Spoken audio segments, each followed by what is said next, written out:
সংস্কার বাস্তবায়ন পদ্ধতির ক্ষেত্রে তারা 6টা পদ্ধতি প্রস্তাব করেছেন।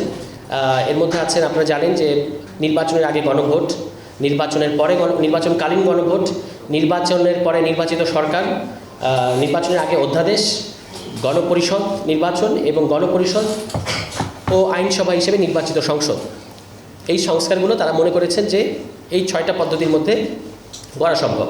তো সেক্ষেত্রে আমরা দেখেছি যে বেশিরভাগ মতামতের ক্ষেত্রে আমরা দুটো পদ্ধতিতে স্টিক থেকেছি। একটা হচ্ছে নির্বাচনের আগে অধ্যাদেশ, আরেকটা হচ্ছে গণপরিষদ কিংবা গণপরিষদ ও আইনসভা হিসেবে নির্বাচিত সংসদ। এই দুটো পদ্ধতিতে মোটামুটি আমরা থেকেছি। আমরা দেখেছি যে যে সকল সংশোধনীর ক্ষেত্রে সংবিধান সম্পর্কিত না, যে সকল সংশোধনী বা সংবিধানের সাথে কোনো সম্পর্ক নাই, সেগুলো আমরা বলেছি যে নির্বাচনের আগে অধ্যাদেশ কিংবা প্রশাসনিক ব্যবস্থার মাধ্যমে করা যেতে পারে। তবে সেসব ক্ষেত্রে আমাদের কিছু কিছু জায়গায় প্রশ্ন থেকেছে যে যেমন আপনারা দেখেছেন সম্প্রতি একটা রিপোর্ট প্রকাশিত হয়েছে, সেখানে আমরা এটার ব্যাপারে আগামীকাল মানে তাদের কাছে জানতে চাইব, কমিশনের কাছে। সেখানে বলা হয়েছে 166টি সুপারিশের মধ্যে 111টি সুপারিশ মানে কোনো রকম সংলাপ ছাড়াই, আলোচনা ছাড়াই আসলে বাস্তবায়ন করা সম্ভব হবে বলে কমিশন মনে করছে, এবং সেটা তারা বাস্তবায়ন প্রক্রিয়ার মধ্যে সরকার আছে, এরকম একটা রিপোর্ট আমরা দেখেছি। তো সেই ক্ষেত্রে আমরা ওই 111টি যে সংস্কার সুপারিশ, তার মধ্যে কিছু কিছু জায়গায় আমাদের কাছে মনে হয়েছে যে এগুলোর ক্ষেত্রে আলোচনার দরকার আছে। তো আমরা সেইটার ক্ষেত্রে কমিশনের কাছে জানতে চাইব যে কী ভিত্তিতে আপনারা আলোচনা ছাড়া ওই 111টা বাছাই করলেন, এটা আমাদের তাদের কাছে প্রশ্ন থাকবে। কারণ ওখানে অনেকগুলো জিনিস আছে যেগুলো আমাদের কাছে মনে হয়েছে যে গ্রেটার আলোচনা দরকার আছে।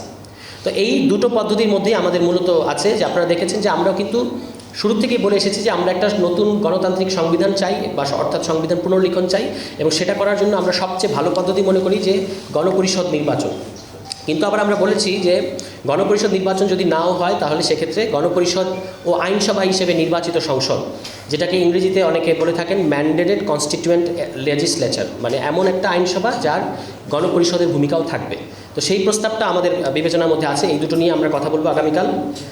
এবং আমরা যদি ইতিমধ্যে আমি বলেছি, আরেকবার বলি যে আমরা আগামীকাল 23 মার্চ দুপুর 2টার সময় জাতীয় ঐক্যমত্য কমিশনের যে কার্যালয় সংসদ ভবনের ব্লক 1-এ এমপি হোস্টেল, সেখানে আমরা তাদের কাছে আনুষ্ঠানিকভাবে আমাদের এই প্রতিনিধি দল তারা গিয়ে এটা জমা দেবে, এবং তারপর তাদের সাথে আমাদের কিছু আলোচনা হবে।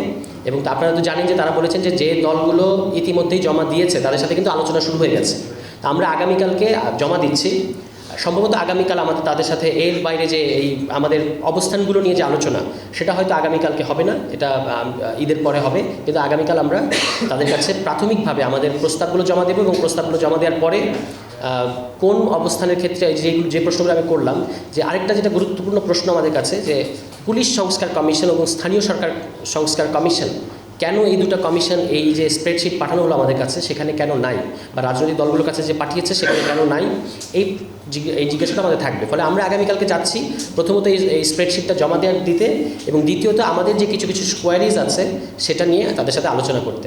72 সংবিধান নিয়ে তো আমরা বলেছি যে আমরা মনে করি যে এই সংবিধান আর কার্যকর নাই এই গণঅভ্যুত্থানের পরে। যদিও এটা একটা প্রশ্ন আসে যে এই সরকার তো সংবিধানের মধ্য দিয়ে শপথ নিয়েছে, কিন্তু আমরা মনে করি যে এটা একটা টেকনিক্যাল ব্যাপার।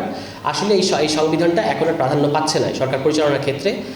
72 সংবিধানের ব্যাপারে এটা হচ্ছে আমাদের অবস্থান, যে আমরা মনে করি একটা সম্পূর্ণ নতুন গণতান্ত্রিক সংবিধান লেখা উচিত গণপরিষদের মধ্য দিয়ে।